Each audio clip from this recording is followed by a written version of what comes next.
Good morning, distinguished guests, ladies and gentlemen. My name is Vani, and I have the pleasure of being your MC today. On behalf of the Institute of South Asian Studies, ISAS NUS, and the Konrad Adenauer Stiftung, I welcome you to the panel discussion on the future of artificial intelligence, Voices from Asia. To start the proceedings, I would like to invite Professor C. Raja Mohan, Director of ISAS NUS, to deliver the opening remarks. Professor Mohan, please.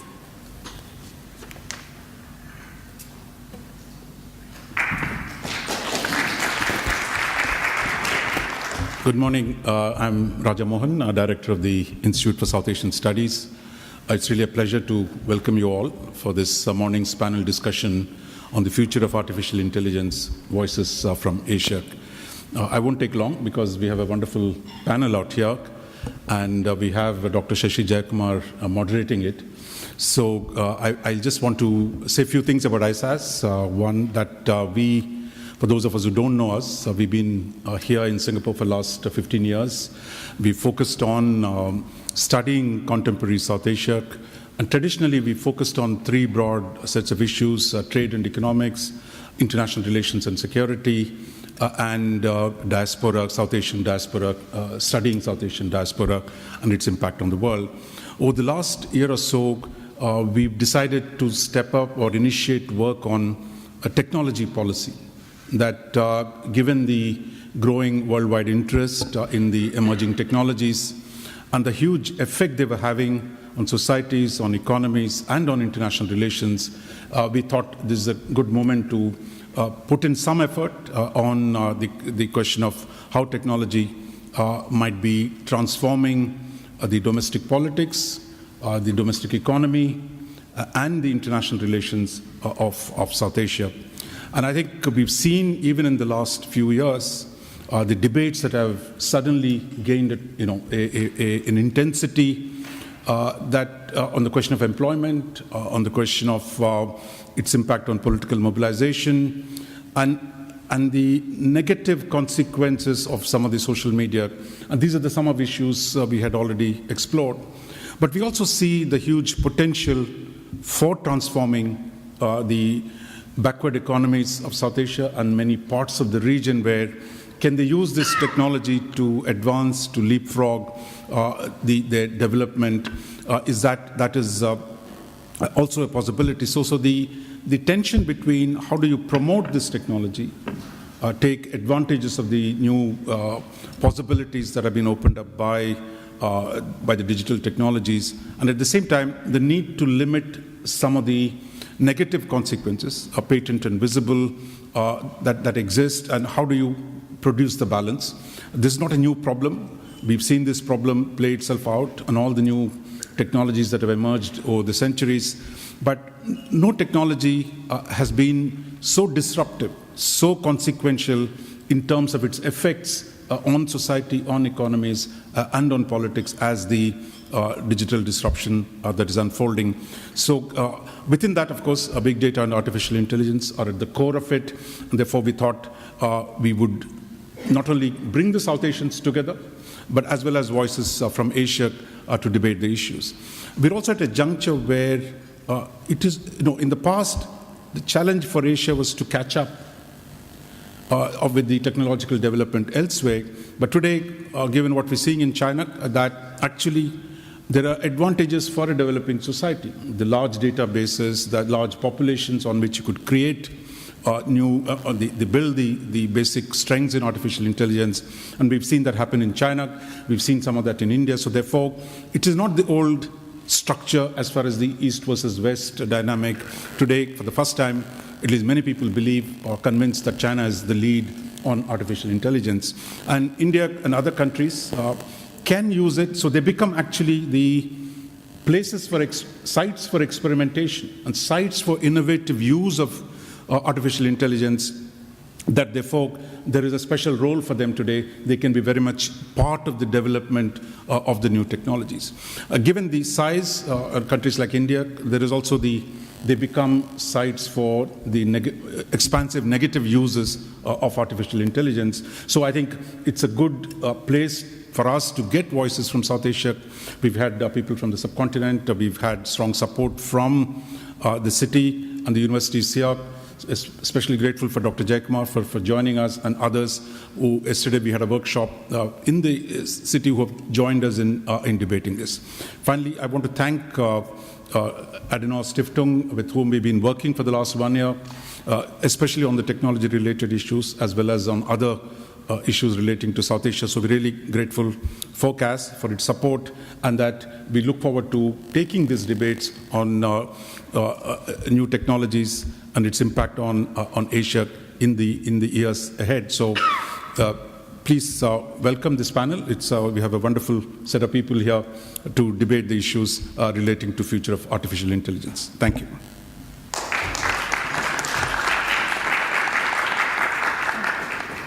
Thank you. Please. You guys, sorry.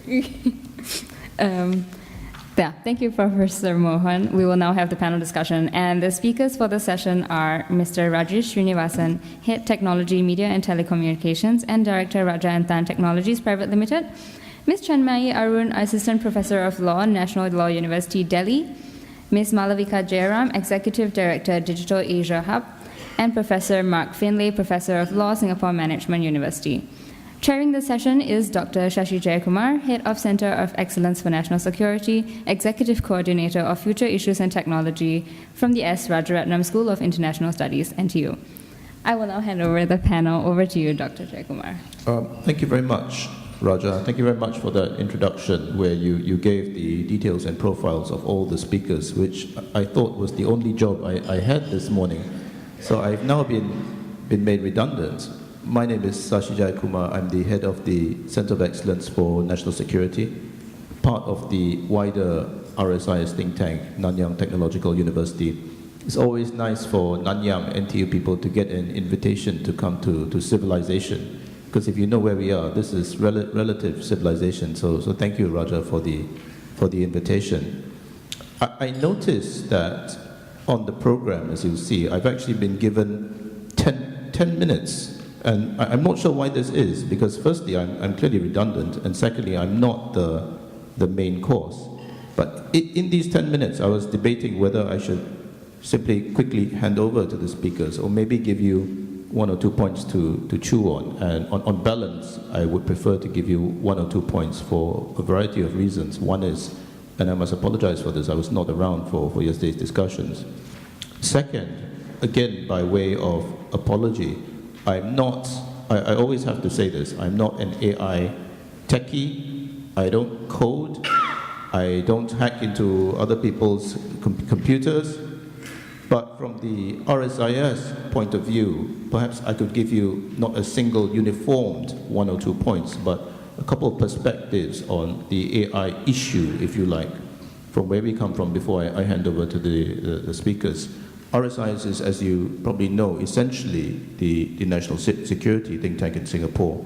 And when we look at cyber, and of course AI is around the fringes of cyber, there are certain sets of issues which keep recurring. And I'm going to give you 1 or 2 of them, and hopefully there's some sense or linking to a couple of the points that may or may not come in later.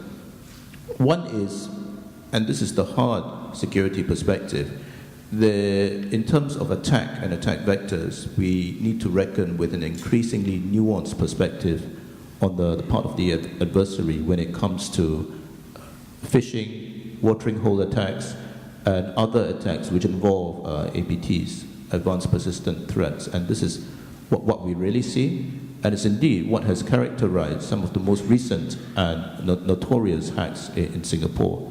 IHIS and the SingHealth data breach was one of them.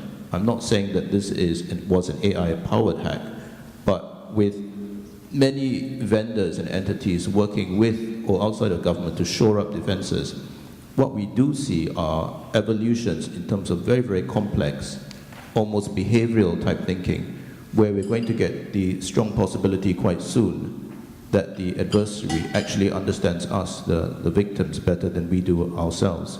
And inevitably, as the defense side is always playing catch-up, you're going to get a situation where many of these attacks and the attack vectors, where they're expert tailored attacks, are going to be powered by AI. So just to illustrate, you probably know the deep fakes, the generative adversarial networks, and so on and so forth. That's where we see the future of the the defense side, and that's not pretty, but that's what we see in the RSI's point of view. The other, and this might be a little bit closer to home, is the future of the smart nation. I can't say this is 100% powered by AI, but you know what the smart nation vision is, announced by Prime Minister Lee 2015. It's going to be this huge land of opportunity where you're going to have smart precincts, test beds, sandboxes by government, probably using or leveraging on huge data sets, maybe partly from the private sector. The opportunity, the rah-rah aspect of Singapore's smart nation push has been widely talked about. We all know this. What has been less commonly talked about, and I think we need to have this discussion because it's AI inflected, is the risk, the inherent risk in the smart nation debate. So you have data sets which are going to be floating around, utilized, where from the sheer technocratic or administrative point of view, it's going to afford the policymaker incredible convenience and ease when it comes to understanding populations. But from the point of view of individuals or nation states seeking to foment disinformation, fake news, or online subversive attacks, again powered by AI, and indeed the best are powered by AI, Singapore is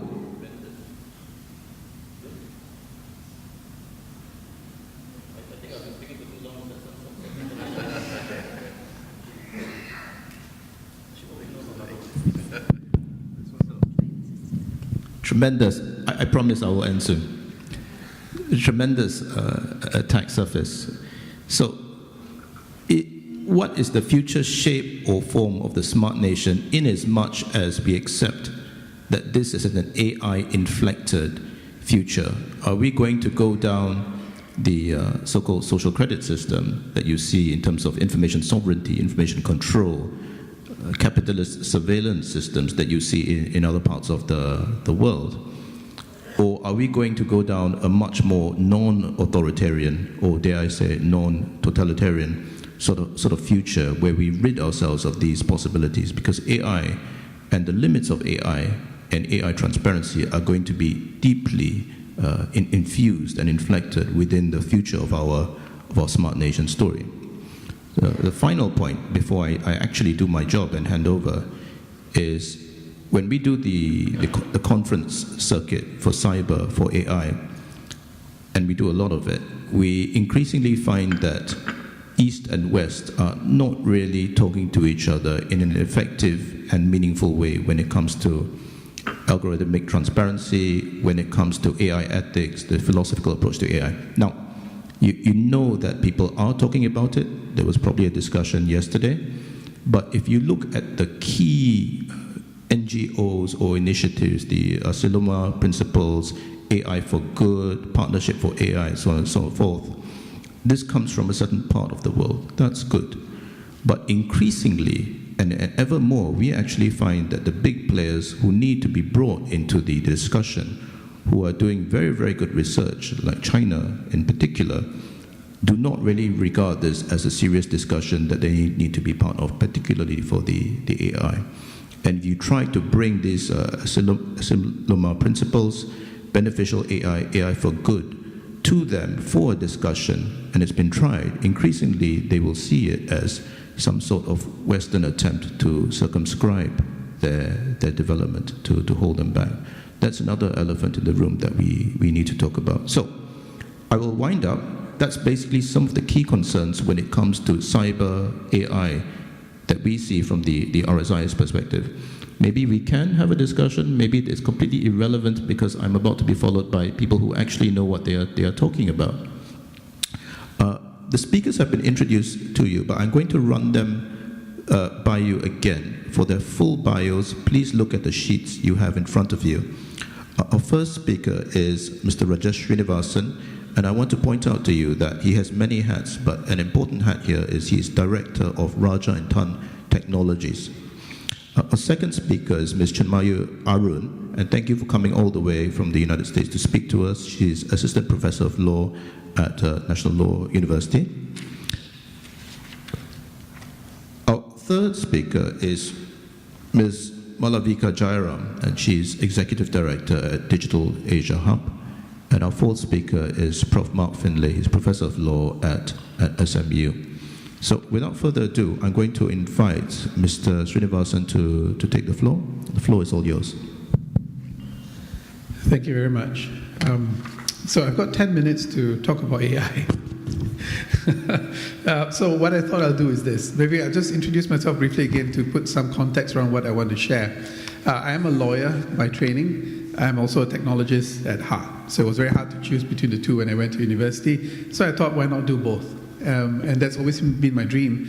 And that's what I've tried to execute with Rajah and Tann Technologies. Having said that, this vehicle also allows us to look at deployment and implementation of artificial intelligence in the legal work stream. And that is really where I got my experience and I suppose a little bit of the ability to address this audience today and to share some of my thoughts. That's just for context. So having said that, what are the issues that I've come to see as being relevant from an AI standpoint? The first, and I want to try and take as far as possible an Asia-centric approach in our discussion today, as is required in the topic, is the area of bias and discrimination. This is something that I don't want to overplay, but the nature of artificial intelligence systems today does lead to certain very empirical means of assessing situations, scenarios, and determination, very objective ways of doing so. One would assume that when a system is objective, subjective elements like bias, discrimination should in fact go out the door. The reality, though, is that that's not the case. The reality is that these systems are programmed by humans, by individuals, you and I. And when that is the case, you and I have certain inherent biases built into ourselves, for right or for wrong. And the risk and concern I have is to what extent can these biases creep into the so-called objective algorithms, data-driven, data analytics engines that we're building today? Well, if you look at what's happening in terms of implementation and deployment of AI systems, that's when things seem to go awry. Whether you're looking at image recognition systems that somehow seem to indicate that persons with a dark skin color is not a human being but a gorilla, that's cause for concern. When you have systems that look at persons in terms of their gender and in terms of their heritage or ethnicity and say that, well, persons from this particular ethnicity generally don't perform as well as persons from another ethnicity, therefore we should make a decision on that basis. What that does is it oversimplifies the scenario. And systems that we're building today are undoubtedly learning and becoming more mature, more sophisticated, but that is still a journey that we are undertaking. The systems that I've come into contact with are somewhat troubling in terms of the inability of these systems to apply a degree of nuance when it comes to analysis. And this, I think, is one of the key takeaways that I have had in terms of the application of objective algorithms. In that objectivity comes a degree of simplicity that does not concur with the way in which people need to think, judge, and determine certain scenarios.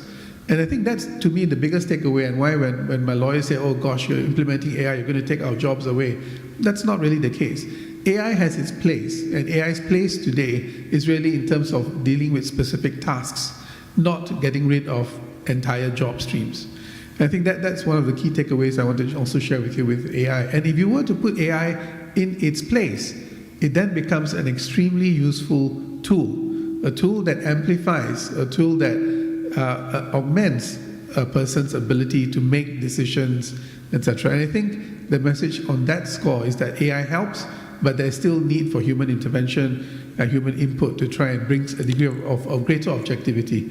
Of course, those in the audience will probably say, well, hang on, the bias came from human beings to begin with. How is it going to help to put a human back into the solution, into the system? Does that really fix the problem? And that's where I think we need to think about some of these issues a little bit deeper. We are flawed. We have flaws. And systems that we develop will also carry those flaws. The way in which objectivity can truly come into systems is by putting in place the necessary checks and balances that exist today to ensure that bias and certain forms of unfair discrimination doesn't creep into the systems. So the messaging there is that the law that we put in place today to address unfair practices, discrimination, and bias needs to extend to these AI systems also. And that's where it gets really interesting, because that's when I park my technology guy away and bring my lawyer hat on and say, how do you do that? How do you apply liability on an AI system?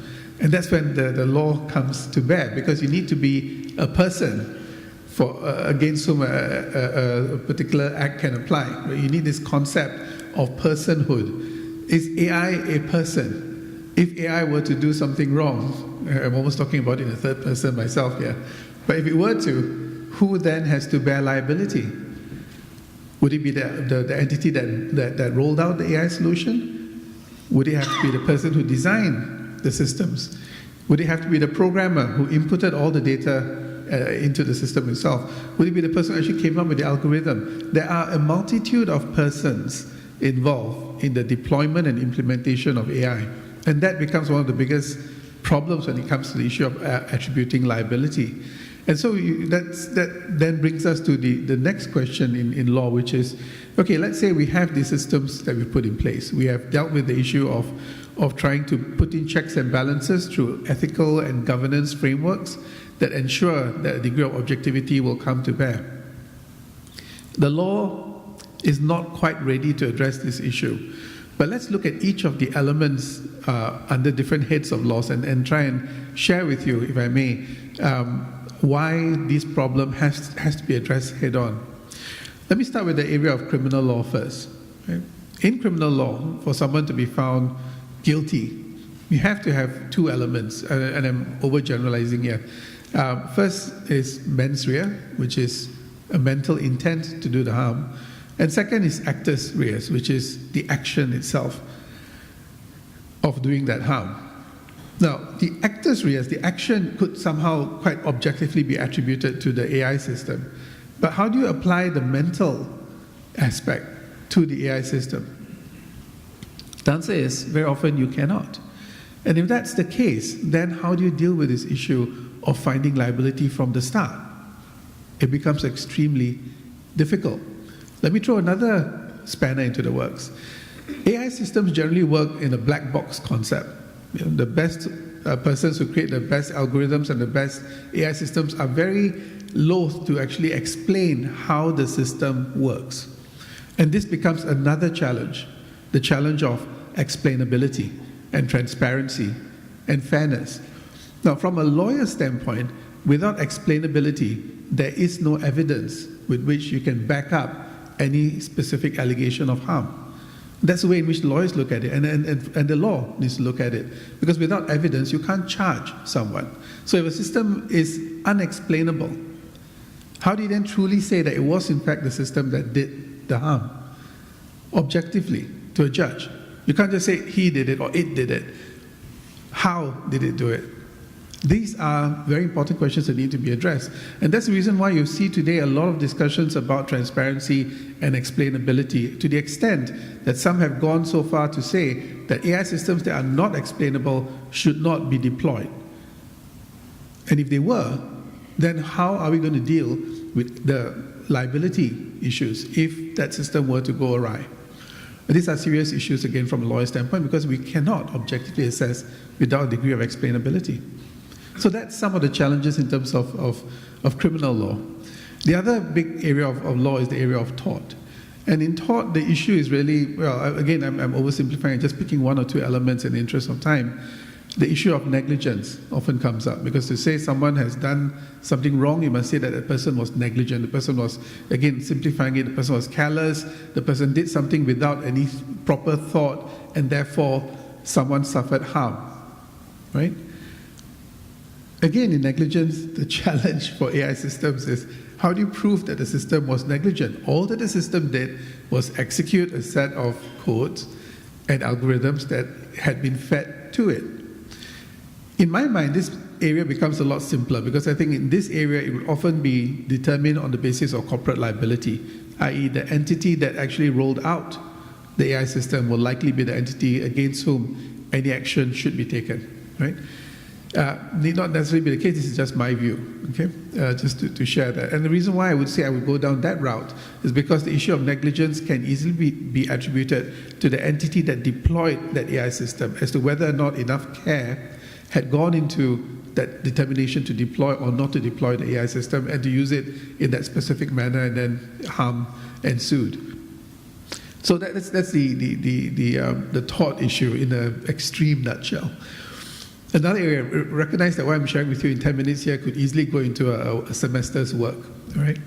Is the area of contract. And in the area of contract, again, we have another series of challenges in terms of how do you then protect yourself. And this is something I have personal experience in because we deploy AI within our law firm. We use artificial intelligence systems today to reduce the number of lawyers I need for due diligence from 5 to 2 in very complex cases where thousands and thousands of documents that need to be reviewed. It doesn't mean that the other 3 lawyers are now out of a job. No, they actually do higher order work in the due diligence process, and they bill out actually more than they used to, just reviewing standard documents and writing date of contract is this, party A is this, party B is this.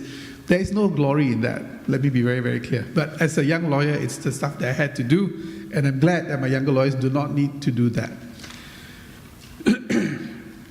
Having said that, when it came to the negotiations that I have had to do with the parties, it was a torrid affair. Maybe because I'm a lawyer, so I made it particularly difficult for the other side. I tore their contract to bits. I said, no, you've got to take responsibility for this, this, and this.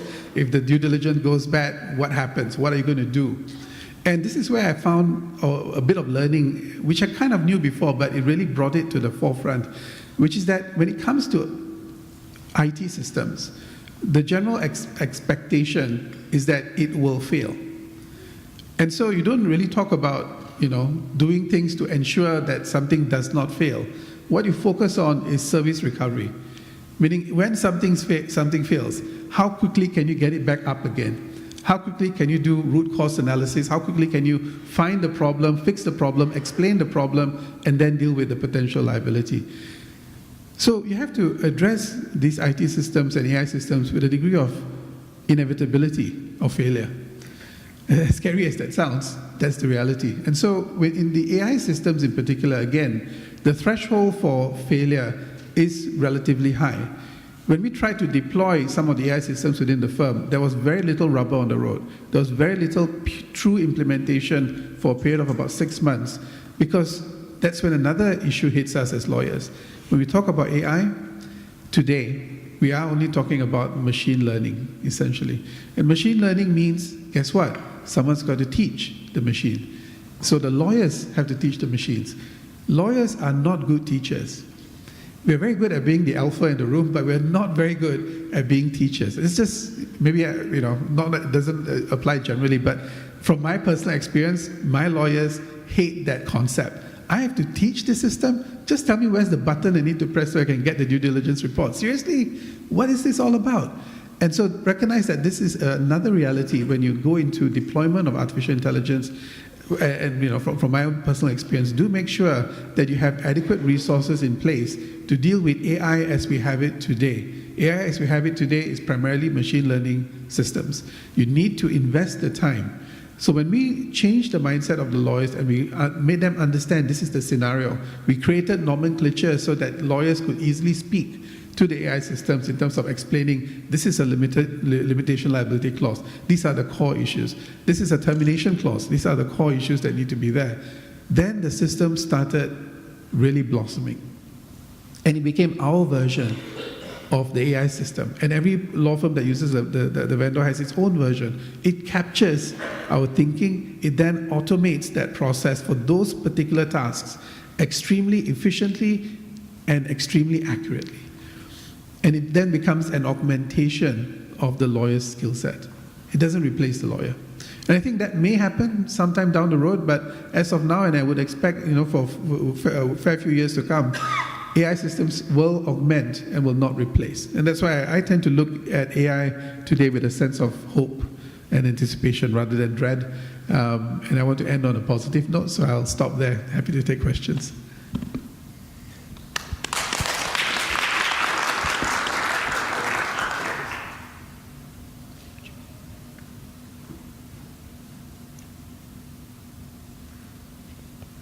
As a lawyer and a teacher, I'm a little nervous about the suggestion that the two don't meet. So I hope that this means that you will be forgiving about anything that I say. So I've been thinking about AI, I would say, from 3 points of view. One is, as a lawyer, how the fundamental way in which this technology works changes how lawyers and legal researchers think about the relationship between law and technology. And if I can give you an example, drawing on what Rajesh said, it is questions of liability, for example. As you can see, lawyers are already asking, how do we reframe liability in the context of this new system? Now, we might say generally that for theories of negligence, etc., the corporation that created this technology is liable, but then it leads to add-on questions of in what manner. So I would offer you, for example, a tort principle from India, which anyone that is interested in innovation may have a problem with, which is that India took the theory of strict liability, which is that whoever introduces a dangerous thing into the world is responsible for it. And our Supreme Court came up with the theory of absolute liability, that there's whatever happens if you introduce a particular kind of dangerous substance into the world, you would be responsible for it. But as someone that works on policy, I would say that playing with concepts like this can be dangerous because anyone that works on policy will tell you that it would chill innovation. And so if you do want AI to develop, and we do want to think of the constructive uses of AI, then a legal concept like this may not be the right fit. But although we need to draw on the existing on the base of existing law, I think that we also need to account for the fundamental changes that this technology brings, like the detail into which you can go using big data sets, right? So if you work on privacy, for example, you would understand that a big data set by its nature would have been obscure in the past just because of how much time it used to take to process it. But the change in storage and computational power means that what people can do with data, the ways in which they can correlate it, the conclusions that they can draw, that's changed. And that means that the law has had to change to keep up with this new possibility and the new risks that arise. So that's one which is sort of very fundamental, and I think that these are questions that people around the world are asking. But the other two questions that I'm interested in are more specific to our region. The second one is that if you consider the way in which AI systems are being deployed, it is mainly systems that are being designed in what we refer to as the first world or the global north, that are ending up being deployed in southern countries, and they're not necessarily designed for our contexts. And so that's significant just because there's a fundamental difference in the way in which different societies work and different legal systems work. But it's also significant for the third reason for which I'm interested in this question, which is that the way in which vulnerable populations are affected in these countries, and I think the scale at which harm can take place in these countries it's not a question that the people designing the policies for these systems are asking. And so it's really the third is sort of a combination of the first two, which is that there are inherent harms and risks that might arise from this technology, acknowledging that there are also opportunities. And then there are inherent things that can go wrong when well-meaning people from the north decide to deploy technology in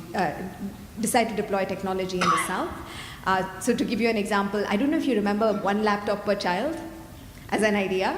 So everyone was so sold on this at one point, right? And then they tried it in the southern world where they were like, children need to be educated, let's give them laptops. And it failed miserably. But that's still, that's a lot of money wasted and a program gone wrong, but it didn't destroy lives at a local level. I think that the third thing, which is a combination of both of these, that we replace the delivery of public services, we replace how we deal with vulnerable populations in the South with technology is really where the potential harms lie. And I'm beginning to think more about those questions.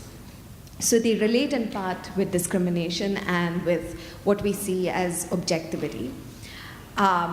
But they also relate in part with how the business of this is structured. So yesterday at the excellent workshop, which you heard about in the introduction sessions, we were discussing the question of what happens when AI discriminates. So what if you feed dirty data into AI?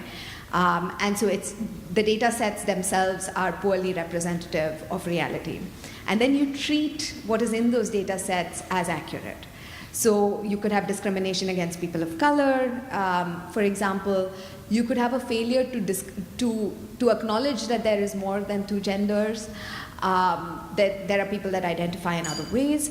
But you could also have a sort of a freezing of reality in a way in which you don't even notice, right?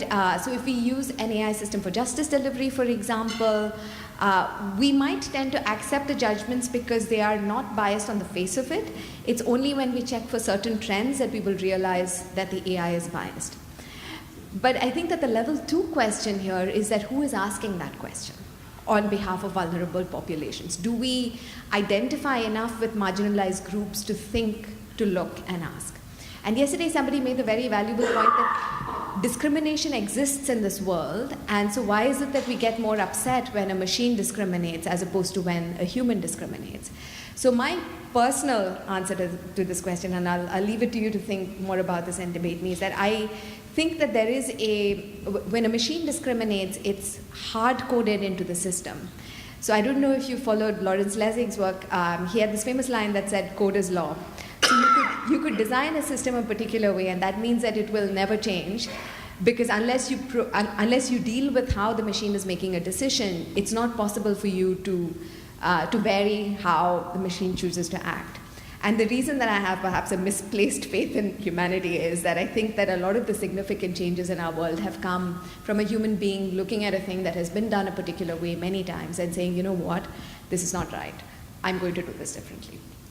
And so machine doesn't have that possibility at all. But I think that further, the structural way in which AI is being deployed, which is designed in the north by privileged people, being discussed sometimes in southern countries also with privileged people, the elite within governments, the elite within academia, usually the groups that are not the minority populations in their countries, and the elite within industry, who again tend to come from privileged groups. That means that we miss the kind of impact that AI is likely to have on vulnerable populations. And I think that is a question that we need to start asking early on, because most researchers that have worked on this question suggest that the only solution to this is to make sure that the people that are holding these key roles in decision making for AI, whether it is the design of the technology itself, whether it's the design of the business, or whether it is the design of the policy safeguards that are supposed to rescue us from this discrimination. If we don't have vulnerable groups represented there, we will never ask the right questions. We will never put in the processes that will actually address discrimination. And so it's all right to acknowledge it in theory, but if we really want to put our money where our mouth is, the only way to do this is to make sure that we're being representative.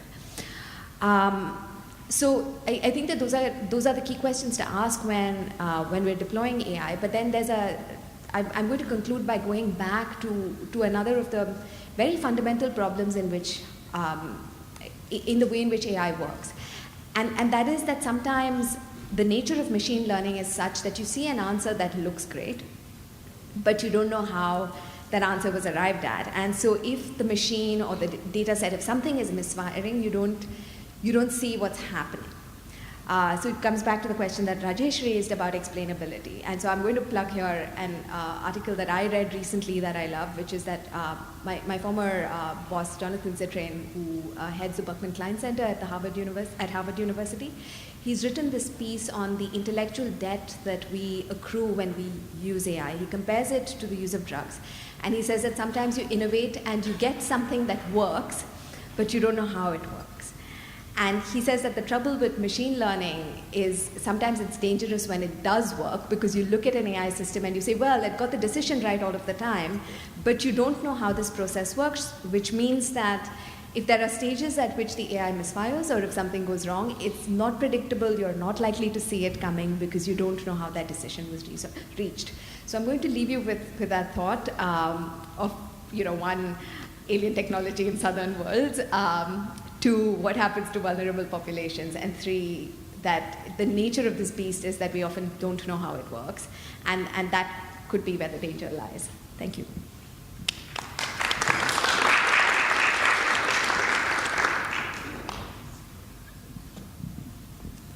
Thank you so much. Really happy to be here. I was going to actually just talk you through a few case studies that we did at the Digital Asia Hub. This was in partnership with UNSCAP, based out of Bangkok. And we were actually trying to look at case studies from this region because so often our archetypes, our metaphors, the people that we cite all come from elsewhere. And as anyone who's tried to actually affect policy in this region knows, governments can be very dismissive of something, saying, well, of course that works in Finland. We could never do it in Myanmar. Or conversely, sometimes it's, well, we don't really care about local data because it's not as rigorous. Where's the Harvard Law School study? So I think we were trying to sort of function at the interface of these two concerns and actually come up with really rigorous case studies from this region to show, to shed some light on how it was actually being deployed. Rather than all the rhetoric, rather than the sort of arms race that you read about in the media, the sort of, is US having more patents? Is China catching up? Is China leading the world? And we sort of wanted to get away from this very binary utopia, dystopia kind of framing. So we actually chose to focus on the use of AI in public service delivery for a couple of reasons. One, that was where policymakers were really trying hard to inject AI into systems. So we thought that was really critical to make sure that it was done responsibly and ethically, but also because we thought the concerns that exist in the public space are quite different. Corporates don't need to be held to certain standards in quite the same way as governments do. And because of the citizen-state relationship, people have certain constitutional rights against governments that they might not have against corporates in quite the same way. So we thought if you look at pilots that are taking place in the public space, that might actually be really helpful to see how it could then be deployed elsewhere, just because they're probably more safe. So the sort of starting point was that they would also benefit from as much from conservative efforts as from hubris, given the very, very delicate balance and the very high stakes involved when people might look to their governments to provide welfare, benefits, all kinds of things that really affected their daily lives. It wasn't just about the social, it wasn't about whether you connect with people across the world, and it wasn't about friendships. It was about something much more closely related to basic survival on an everyday basis. So we thought that was a really critical space to look at. So I'll just share with you quickly 8 sort of top-level findings. One was a lot of systems failed when they privileged interface over intelligence. So one of the sort of poster children of this example was an Australian initiative where they wanted to create a human-faced, celebrity-assisted icon that would actually engage with people who were trying to get disability insurance. So rather than having a huge system of hundreds of people manning call centers, they thought having an AI-driven interface with this Kate Blanchett voice, it was called Nadia because of we often anthropomorphize in this space, and it's usually an attractive woman. So Kate Blanchett voiced Nadia, and it was supposed to handle 32 languages simultaneously. So a great goal, very laudable, and it was supposed to support inquiries in real time. And it was, hailed with all the usual hubris about the biggest social reform in Australia since the introduction of Medicare. And it was also very consultative, it was collaborative, there were a lot of different actors involved, Soul Machines, IBM Watson, lots of disability rights groups. And it failed really badly because all the effort was on the front end around Nadia looking, sounding fantastic, and the interface being wonderful. They neglected the back end such that there was a 30-second latency between people making inquiries and Nadia responding. 30 seconds doesn't sound like a lot, but in this sort of, digital native age, 30 seconds is a lifetime. No one's going to wait for that response.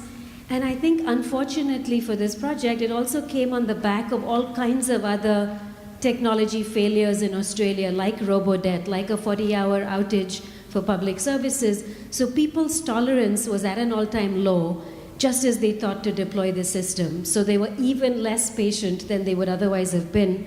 So I think this was, a highlight that if you privilege the front end, neglect the back end and the infrastructure, all the really boring stuff, your system could fail very, very spectacularly. Conversely, the Indian case study, which was about coming up with an optimum time to sow using climate data and using other kinds of data about soil yield to actually advise farmers on when was the best time to actually sow to improve yield, they actually had a very dumb interface because they recognized that farmers wouldn't have the latest smartphone, the latest iPhone X. They probably had a dumb phone that they were using on a pay-as-you-go. So they actually said we need to keep the interface as simple, as inclusive as possible, and put all the effort into the actual data crunching in the background so that the information that's delivered to the farmer is as succinct and simple as possible and will work with any phone.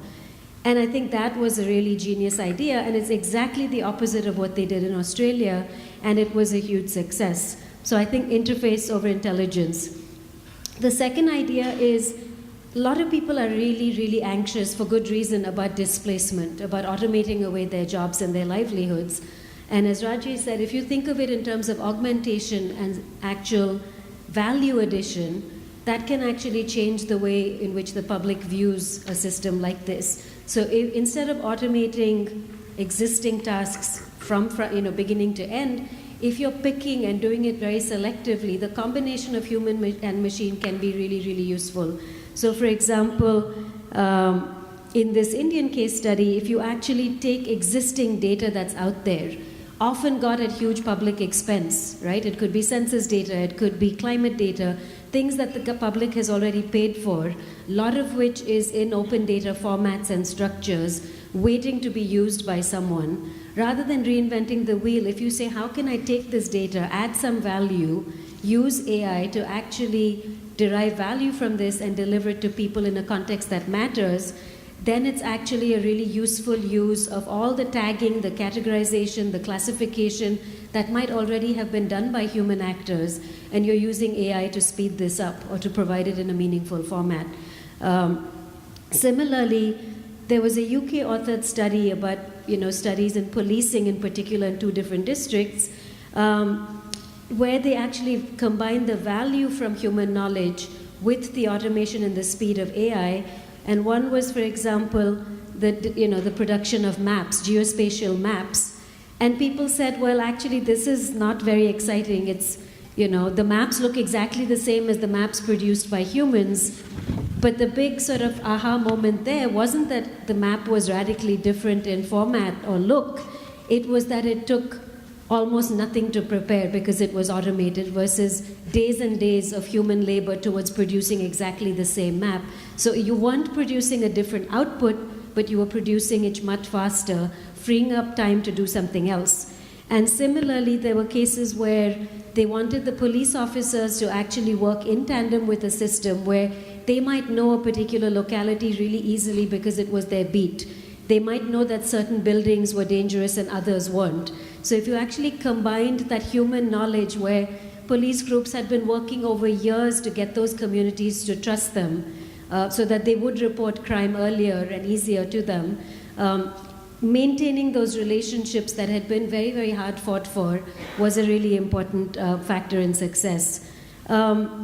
And I think someone termed this as, beware the panaceas and the silver bullets and celebrate the mundane. Even when the results don't look like they're earth-shattering, they can actually be really useful. There was a Brazilian initiative which was called Serenata de Amor, which was actually a civil society-led initiative, and we sort of squeezed it into our study even though it wasn't done by government for citizens, because it was actually in the public interest, and it was actually crowdsourced intelligence where people wanted to check public accountability for spending. Congressmen were given a certain budget that they were allowed to spend. A lot of people violated this. People were really nervous about corruption in Brazil, and they said, we're not waiting for the government to come up with an oversight body, we're going to do this ourselves. So people would actually post images of receipts of every restaurant that they went to on Twitter to show what the average price of a meal at that restaurant was. And they would compare it with the receipts that politicians had submitted, and they'd say, really? An average meal is about $34. How come this politician managed to spend $865 at exactly the same restaurant for 2 people? Did he order a really expensive bottle of wine, or was he sort of trying to fudge this receipt? So I think in a really simple way, people, crowdsourced all kinds of very, very basic information. There was just receipts, but it actually helped to show the gaps between reality and what politicians were submitting. So that was, again, a really useful initiative. Another example I wanted to share was overcoming the sort of cultural biases or linguistic obstacles when you use off-the-shelf components and you don't customize them for a particular use case.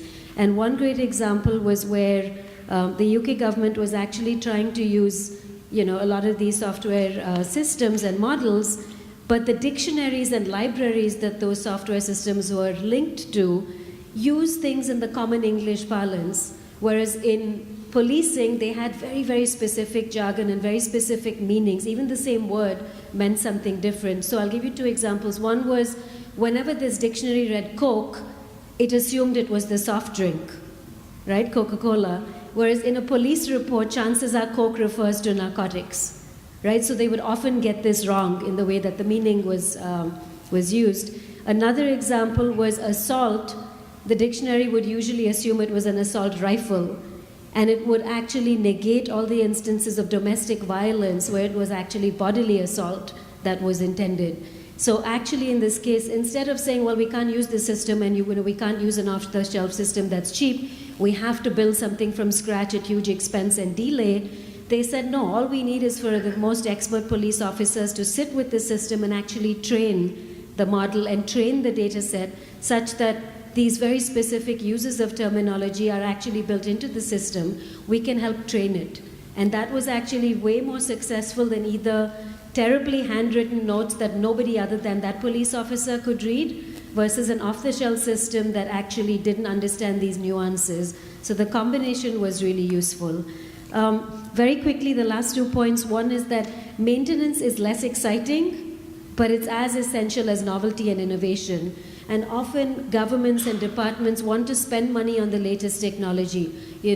Where can we add AI plus blockchain plus Internet of Things plus, rather than saying, do we actually need to upgrade the infrastructure and all this works? Do we need a new server? Do we need more people in the back end to actually make sure this all works as planned and there are no outages and people aren't actually disadvantaged when they actually interact with these systems that you're forcing them to use? Often with all the issues that Chinmayi mentioned around poorer people, more marginalized people being excluded from these systems. So maintenance might be really unsexy, but most government budgets need to include this in them. And both inclusion and exclusion matter. Knowing what to exclude, what data not to collect, whether it's ethnicity, as Rajesh mentioned, or other kinds of factors. And one example was, you could complain about noise pollution, and they often said that you need to really worry about where this type of data is coming from, because phone complaints usually have a racial bias, where it's people from a neighborhood complaining about young people of a particular ethnicity screaming and shouting and playing in the streets because they have nowhere else to go. They don't have a public park. They don't have a nice manicured lawn. So they're using the street as their public playground. People of a more privileged condo in the neighborhood will complain about them. It could be a very racially tinged assault around saying, move the disturbance somewhere else. And if police officers aren't aware of that regional makeup or the sort of ethnic demographics in that neighborhood, you could end up accepting a lot of complaints which are seen to discriminate against a particular community, and to be able to handle that more sensitively. So I think all of these cases show us how optimization is really important. What is the end result of the projects? What are you trying to optimize for? Is it efficiency? Is it reducing sound regardless of the fact that it might have a discriminatory impact? So I think before you go into developing AI projects, you need to really know what you're using the AI for, whether you don't want to use it at all in particular instances, and actually how you can partner very collaboratively in this space to be sensitive to the different kinds of factors and vectors that exist. Thank you.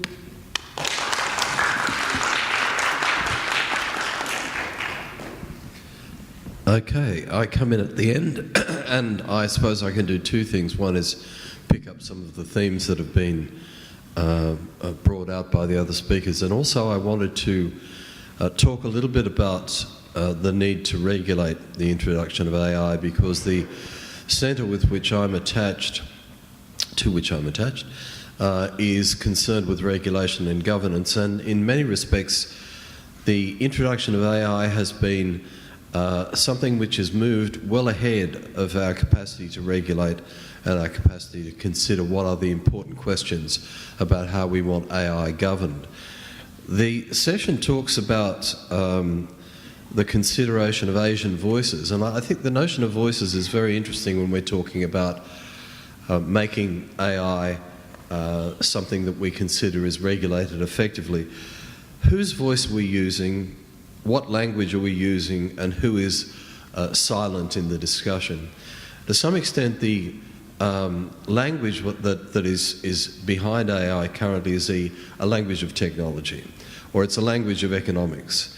It's not necessarily a language of social concern, or not necessarily a language of social good, even though these are areas which are starting to be considered as important in the debate. Also, language is a question of communication as well. How do people talk to each other? So it's all very well to have the language of AI being the loudest, but what about the language of those who are receiving AI? Do they understand it? Do they have a say in the extent to which it's going to participate in the quality of their lives? When we're talking about AI too, to some extent it's a catch-all. We tend to ignore the fact that AI has very many different faces as well as different voices. And the faces of AI, I think, are important to consider when we're thinking about how we want to regulate its introduction to different parts of our lives.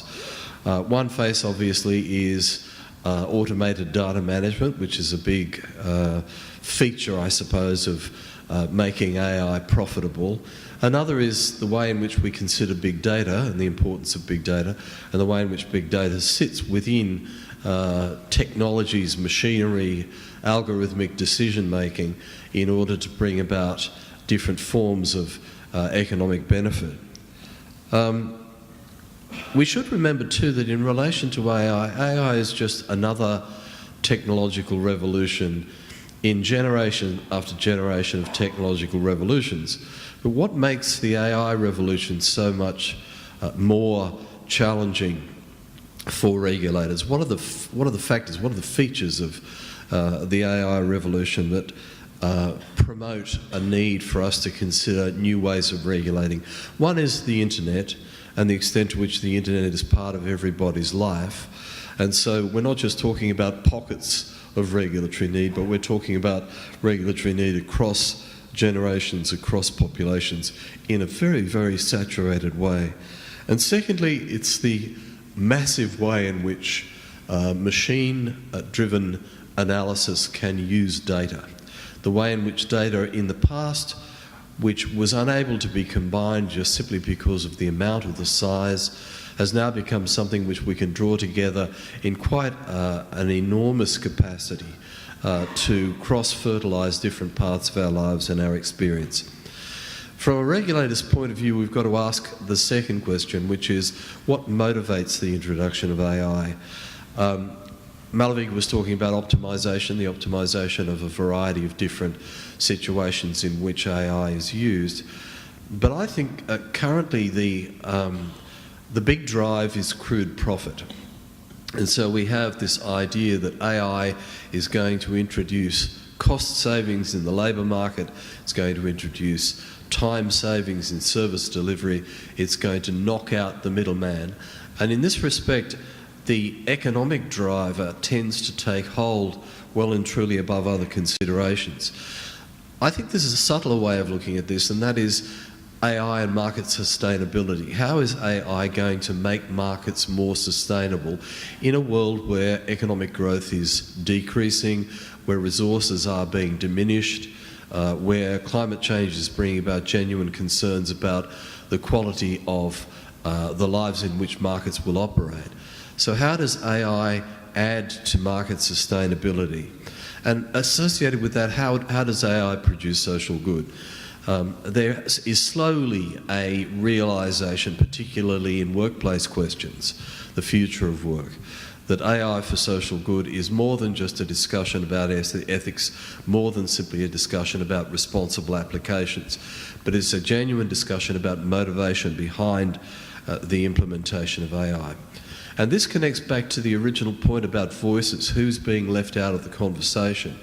And there is a lot of perceived fear about perceived risks associated with the introduction of AI that will not be diffused simply by saying, don't worry, just trust us. The scientists can't get away with that in the future. And so there's a necessity for us, I think, to get right down to basics with people who are genuinely concerned about the application of AI and talk about the reality of risk or otherwise.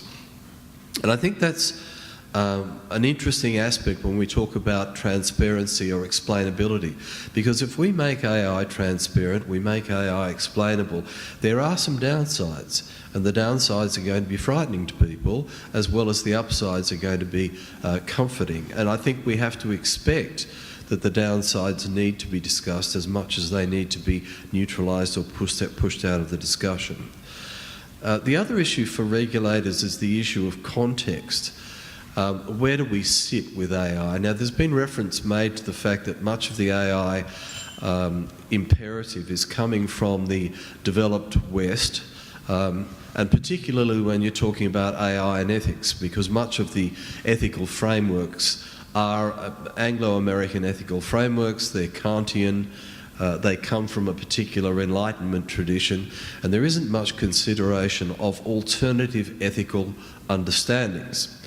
Now, when we talk about the cultural relativity of ethics, we have to be very careful. You hear a lot when we talk about relativity, you hear a lot about Asian values and the way in which, to some extent, Asian values are different from the values that occur in the West. And you hear discussions about the Asian way of doing business as being different from the way you would find business done in the West. Now, if we're going to make relative a discussion of ethics in relation to AI, we have to be very careful that in doing so, we don't end up with a substandard control or regulation framework simply on the basis of, well, some cultures do it differently. There is no doubt, and I think Rajesh was right in making the point that in certain areas of technological and economic development where things like human rights or concerns about ethics have not been at the forefront, it's going to be more difficult to try and introduce universal concerns about the imposition of particular responsible practices. But I don't think the battle is lost. I mean, if you take China, for example, sure, China has not had a fascination with ethical business practices in the past. But one thing that's happening in China now is they're massively concerned about data integrity, because the capacity to use enormous amounts of data has been given to them by AI technology. But they've started to realise that a lot of that data, in fact, may be of a substandard quality, because the pathways through which that data was produced do not have a prudential certification of any sort. Now, ethics comes in there because ethics will in fact ensure that the production of certain forms of data is going to be more secure and more verifiable. And so it could be just a very practical motivation for why certain of the perhaps historically less rights-conscious economies are going to start thinking about the importance of ethics.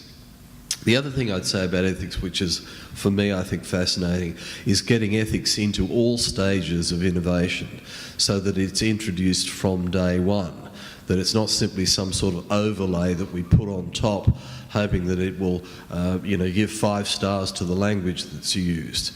And it doesn't take much for you to realise that if you look at most of the sets of regulatory guidelines or model practices or whatever you might look at, they all use the same language, and it's becoming quite glib when its language is about responsibility in terms of AI. So I think we need to start asking questions about the relevance in terms of context and culture and business practice, but we also need to ask some questions in relation to whether in fact uniform or universal standards are having application right down at the early stages of introducing AI. Excuse me. Just on the point of rights, I'll make a very quick reference here. It's interesting when you talk about the impact of AI on rights of individuals who are affected by its introduction. I am a little bit more pessimistic, I think, than some about the impact of the introduction of AI in relation to the future of work. And this is going to have a much greater impact on economies like Singapore, which are reliant on wage labour.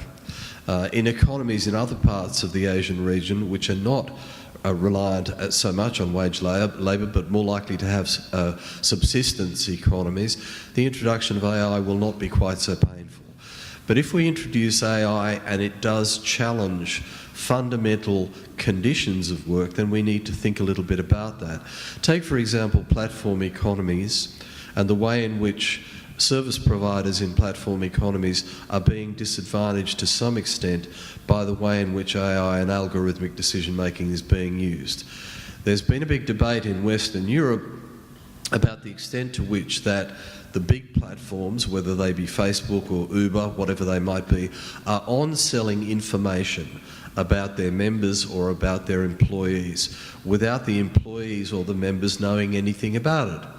And so this, if you like, this block against access to information, which is my information about me, the way in which I act at work, what I do at work, what I do with my customers, what I do with my social media discussions. When this is being on-sold in ways in which is of a commercial advantage to the platform, but perhaps a violation of my rights in a general sense as to privacy and other issues, then I think that's a concern. Just to conclude, I'd like to make two observations. One is that we can't blame AI for everything. To some extent, the future of work is under challenge, AI or not, because the value of labour is diminishing. And as the value of labour diminishes globally, then whether you introduce AI or you don't, you've got a problem with labour force. And so I think we need to be pretty specific when we identify what AI actually does in terms of its negative implications. And we need to then put that against wider economic and social trends. On the other point that's been raised by a couple of the contributors this morning, the relevance of law in AI, I think AI is actually challenging the way in which we think as conventional lawyers. It's right that lawyers think about things like liability, and they think about things like relevance, and they think about things like negligence. But if I put my mind to the way in which the question of whether we make the robot liable or whether we make the inventor liable, to some extent law is being challenged as to whether it's going to be relevant ongoing as a regulatory tool. Now, maybe 200 years ago, lawyers created the legal fiction of the corporation, and they gave the corporation an identity, a personality. And so it exists in law even though it's not a person, we say it is. Now, to some extent, that may be something which will happen in the future with the conceptualisation of automated activity, automated behaviour, because even though automation will always, and I think this is agreed on the panel, will always be an interface between humans and machines, the humans won't disappear. The machines may take a much greater role in the way in which decision making is carried out. And if that's the case, it becomes very artificial to say, oh well, it's the person behind the machine, particularly if the machines become so sophisticated as being able to learn for themselves, which is, so the scientists say, about 10 years off. The other point I'd make is that lawyers are fascinated with remedies. We try and clean up the mess after the mess has been made. And I would think that perhaps the challenge is to try and think more about sharing with the development of AI the creation of trust, the creation of compliance, so that we don't have the disasters that could come about. But if we do, rather than rushing in like lawyers do, trying to find the person who was liable, trying to find the person who should be punished, we might need to share insurance. We might need to produce a realm where we have something like no-fault insurance, simply on the basis of the fact that it wasn't just the machine, it wasn't just the inventor, it wasn't just the people with the money behind the event that we can single out and bring to book, but rather it's a whole collective of interests that come together. So we're trying, in fact, to say AI is a challenge for thinking about law and legal regulation in a new and a more creative way.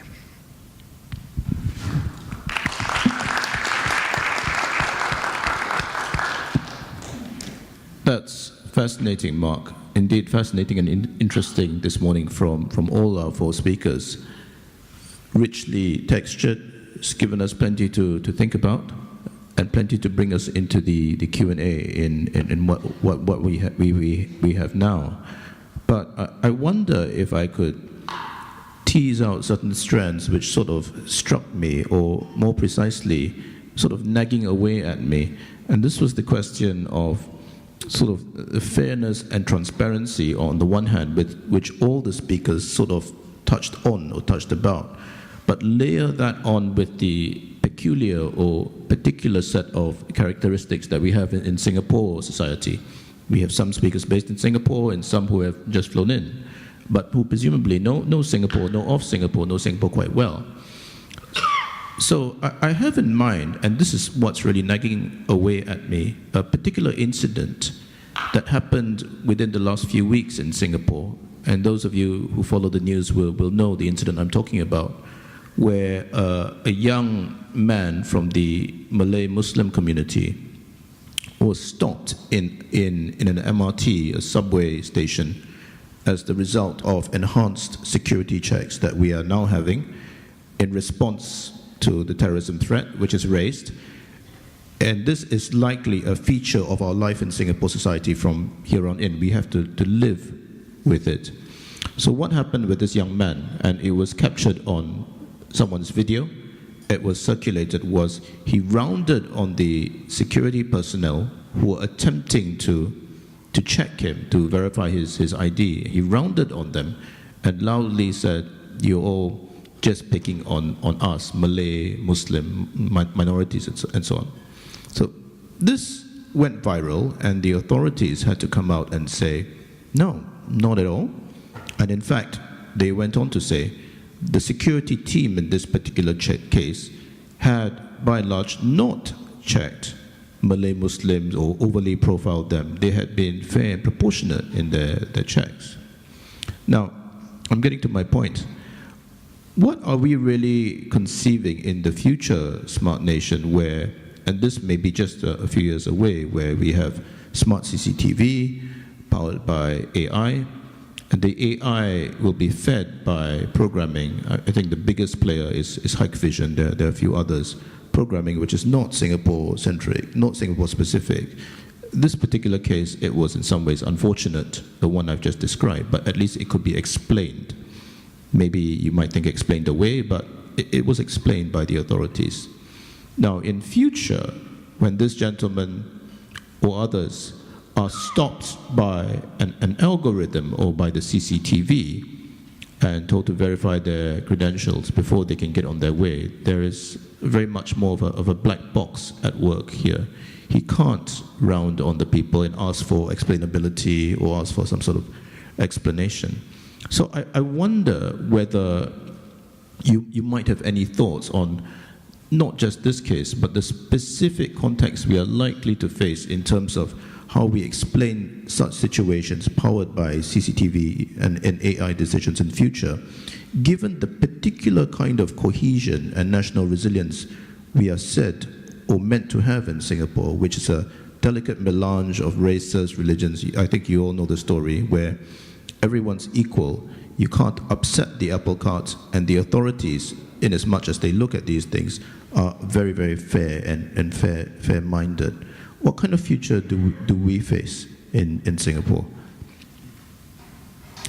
Would anyone like to venture thoughts? These are people based in Singapore or those who have just come into Singapore? Would you like to? Okay. It's a very interesting question. It's more to do with trust, in my mind. Trust in systems, trust in authorities. And as a very young Singaporean, one of the things I learned is that the level of trust, or rather, I didn't learn, I sort of had it in the back of my mind without understanding the level of trust in Singapore for systems and authorities go much further than in many other jurisdictions. Let me give you an example of why we are so different and why I have faith that the trust in Singapore will succeed. I draft laws for many different jurisdictions. So one of the projects I did was in Lesotho. I took Singapore's Computer Misuse Act, which has extremely broad powers for the police to search and seize computer systems. And it was drafted because we wanted a law that was effective. Just to give you an example, in many jurisdictions you'll find similar computer misuse legislation. Very rarely are there successful prosecutions simply because it's so hard to get to the evidence in a timely manner.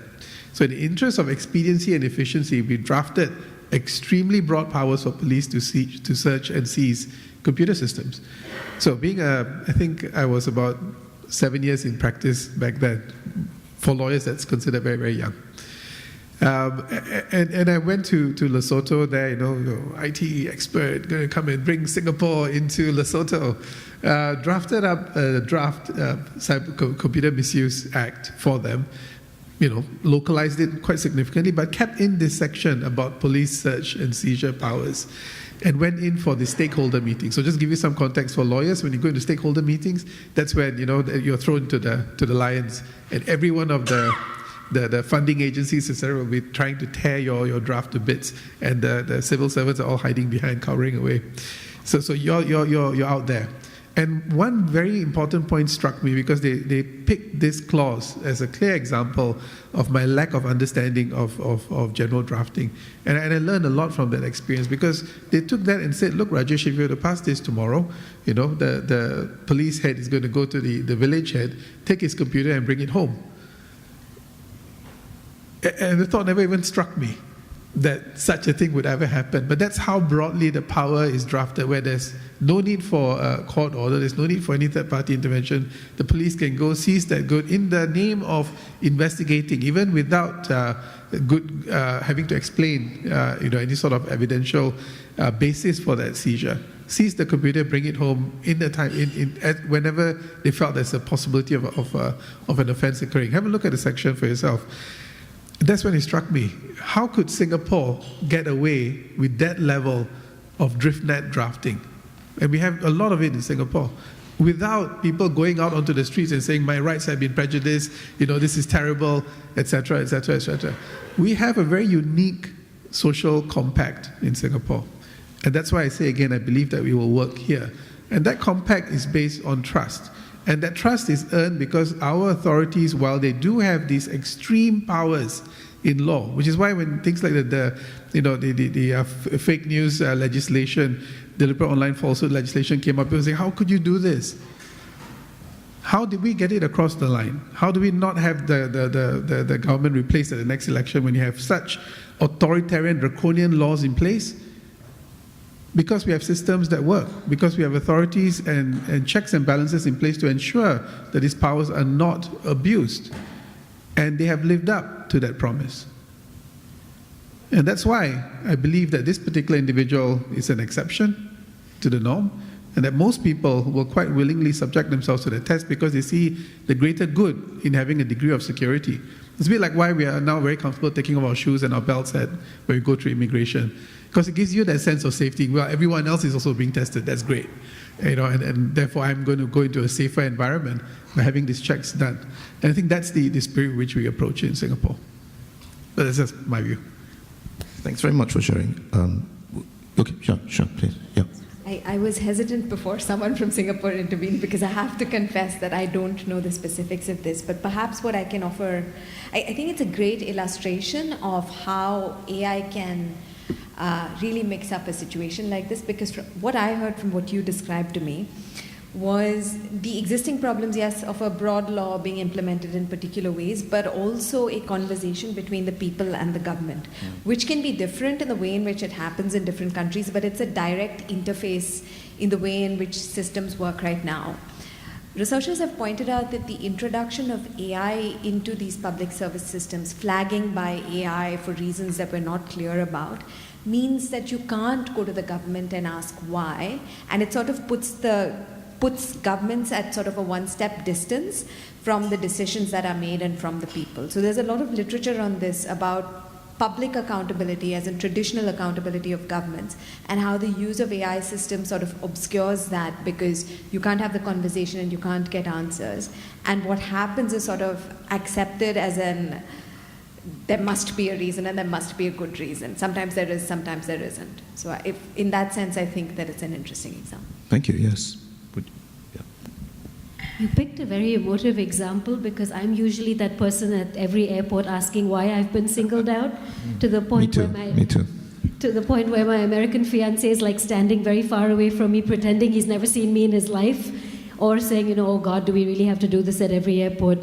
But the thing that I wanted to flag is this could work both ways, and it's so important, the way that the system is designed. You could design a system like this to mitigate human bias and human racism, which, as we all know, happens. You've got the awful police officer who's going to pull you up because you're black or brown, versus a system which is doing it on pre-selected criteria and where it can also display how many people it's pulled up of different ethnicities and nationalities. So if you've actually built in accountability into a system like this, it might actually reduce harm, versus a system where if it's entirely personal and mediated by the officer who happens to have had a bad day that day, or is on, he's on overtime, he hasn't had lunch, whatever it is, which might be less transparent when he transgresses. So if you were to design a system that overcame human bias, that might actually be more palatable because public is given details and facts and statistics. But I think however perfect even that system could be, exactly for the reason that Chinmayi mentioned about that directness of the emotional and social connection, if people feel they've been discriminated in person, they can vent their spleen and walk away feeling they were righteous and they were a social justice warrior for 5 minutes, feel they've sort of pushed back against the system. When there is no outlet for this, it's going to take place in all kinds of other ways and other kinds of dissent, if there isn't an immediate letting off of steam, but also this sense of the government being further and further and further away from people, and people not having any avenue to actually express this. So I think on a social and an emotional level, however neat and clean and accountable a system is, it still fails on a human level. Fantastic, thank you. Just very quickly, I think that there are two issues that are important here. One is the nature of bias itself, and it doesn't really matter what the government says, whether it's Singapore or otherwise, we have inherent biases in relation to the way in which we construct risk. If you remember the video which is played on the MRT, the individual who leaves the black bag isn't a middle-aged Chinese woman. It's somebody who's a profile of the type of person that we're concerned about. Now, whether that's sensible policing or not, that's a matter for the experts to discuss. But there is a degree, obviously, of program bias, both in the way in which humans make decisions about risk and the way in which machines make decisions about risk. So we have to recognise that.